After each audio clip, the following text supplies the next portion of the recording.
ही कहा जाता है। जीके सूद जी हमारे साथ जुड़ चुके हैं। मिस्टर सूद, अंतर्राष्ट्रीय बाजारों में अगर देखें तो तेजी है गेहूं में, भारतीय बाजारों में पिछले एक साल में भी यहां पर बढ़त ही देखने को मिली है। आपकी क्या सेंस है, किस तरह की इन्फ्लेशन है गेहूं में, उसे कैसे देखना चाहिए? नमस्कार मनीषा जी।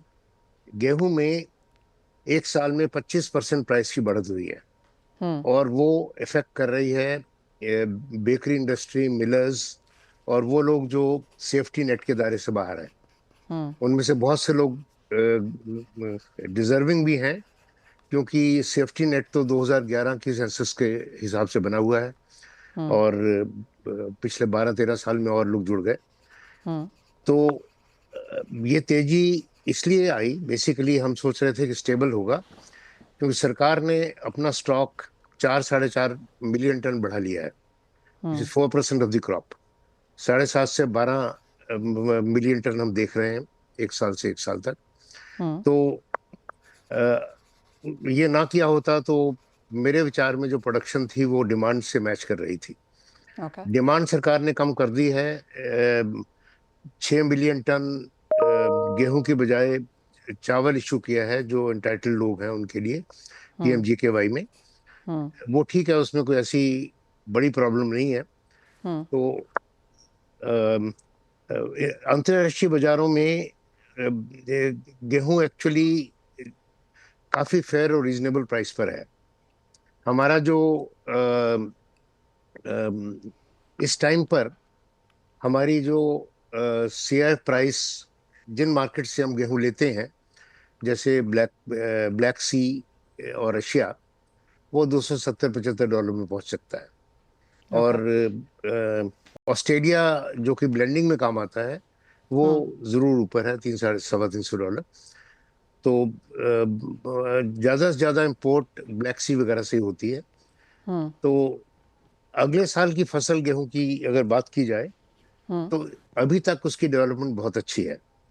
पिछले ओके। साल से 7-8 मिलियन टन, 10 मिलियन तक ज्यादा दिख रही है।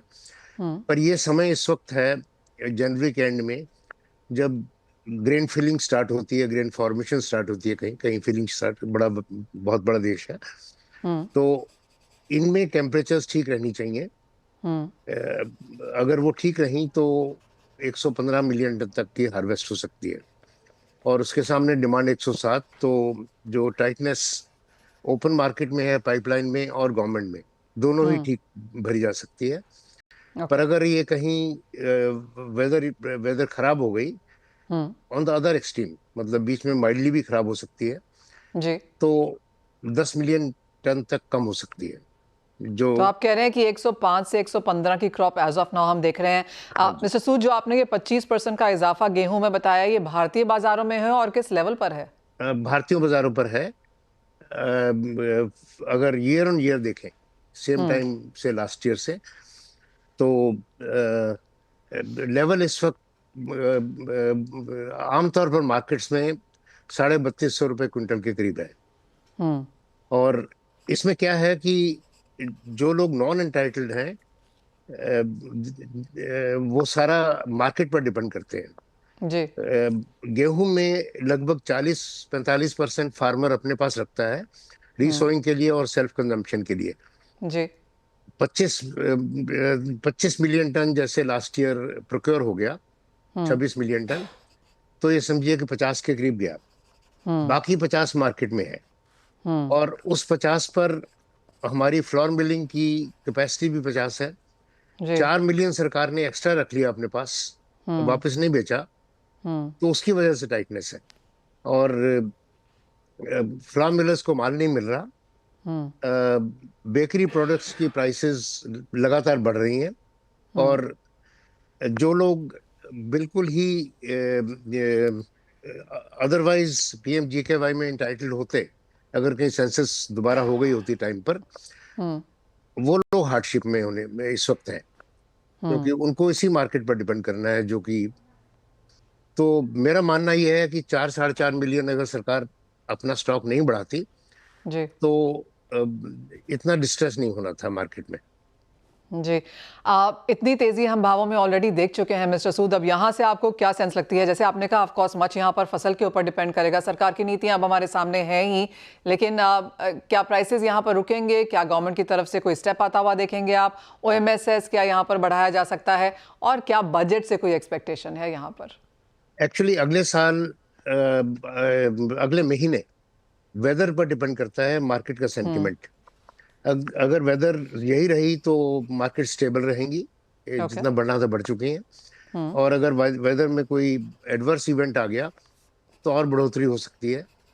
और फिर भी भारत के सरकार के पास काफी बफर स्टॉक है इस वक्त। जैसे मैंने कहा, 4-4.5 मिलियन टन गेहूं अपने बफर से ऊपर है, तो वो रिलीज भी कर सकते हैं उस टाइम पर। इनके हाथ में है। और सो आइदर वे, अगर सरकार रिलीज कर दे और वेदर इवेंट एडवर्स हो गया तो भी स्टेबिलिटी आ सकती है। और अगर सरकार ना रिलीज करे तो प्राइसेस में काफी स्कोप है बढ़ने का। और आपने बजट का पूछा, जी। इसमें एक बहुत बड़ी चीज जो कमेंट्स हम देखने को आ रहे हैं, फार्मर वेलफेयर की तरफ, कि फार्मर को वो 6,000 की बजाय 12,000 कर दीजिए, वो जो सम्मान योजना है, जी। और MSP बढ़ा दीजिए। तो मेरा कहना यह है कि फार्मर का वेलफेयर जो है वो उसकी प्रोडक्टिविटी में है। जहां हमारा इतना बड़ा प्रोडक्टिविटी गैप है, गेहूं और गन्ने को छोड़कर बाकी क्रॉप्स में हमारा हर चीज में प्रोडक्टिविटी गैप है, और वो बहुत सब्सटेंशियल है। उसकी तरफ ध्यान होगा एग्रीकल्चर रिसर्च में, जिसकी तरफ पिछले साल तो सरकार का ध्यान बहुत कम था, जी। क्योंकि जो बजट एलोकेशन थी डेयर डिपार्टमेंट की, डिपार्टमेंट ऑफ एग्रीकल्चर रिसर्च, जी। उसकी एलोकेशन अगर इन्फ्लेशन से एडजस्ट कर दी जाए तो 2023 से कम थी। जी। तो ये हमारी सीरियसनेस है एग्रीकल्चर रिसर्च की तरफ। सिमिलरली फर्टिलाइजर में DBT पर बात तो हुई है, पर कोई प्रोग्रेस नहीं हुई। अगर जी। DBT हो तो फार्मर के पास वो धनराशि मिल जाएगी, और अपनी मर्जी से जो फर्टिलाइजर वहां चाहिए वही लगाएगा। अभी ये रैशनल यूज है फर्टिलाइजर का। और फर्टिलाइजर सब्सिडी मैं नहीं कहता कम कीजिए, वो रहने दीजिए। और बाकी यह है कि और जो सेंट्रल स्पॉन्सर्ड स्कीम्स हैं, जितना अमाउंट उसमें दिखता है बजट में, आधा तो उसमें से समान योजना में जा रहा है। तो एक्चुअली वो एग्रीकल्चरल इनपुट्स में नहीं जा रहा, वेलफेयर में जा रहा है। तो दैट इज वो एक किस्म Another की thing, जो स्मोक स्क्रीन जरूर टाइप है। एब्सोल्युटली। तो फार्मर वेलफेयर प्रोडक्टिविटी के तौर पर बढ़ाना चाहिए, फर्टिलाइजर DBT, और जो एलोकेशंस हैं वो कितनी यहाँ पर एक्चुअल ऑन ग्राउंड पहुँचती हैं, वो एक 3 चीज़ें हैं यहाँ पर वॉच करने के लिए। Mister Sood, always a pleasure. आप आते हैं और हमसे बताते हैं, और एक मास्टर क्लास की तरह ये होता है जो हमें यहाँ पर आपसे सीखने को मिलता है। तो बहुत शुक्रिया आज हमारे लिए समय निकालने के लिए। धन्यवाद। ब्रेक में जाने से पहले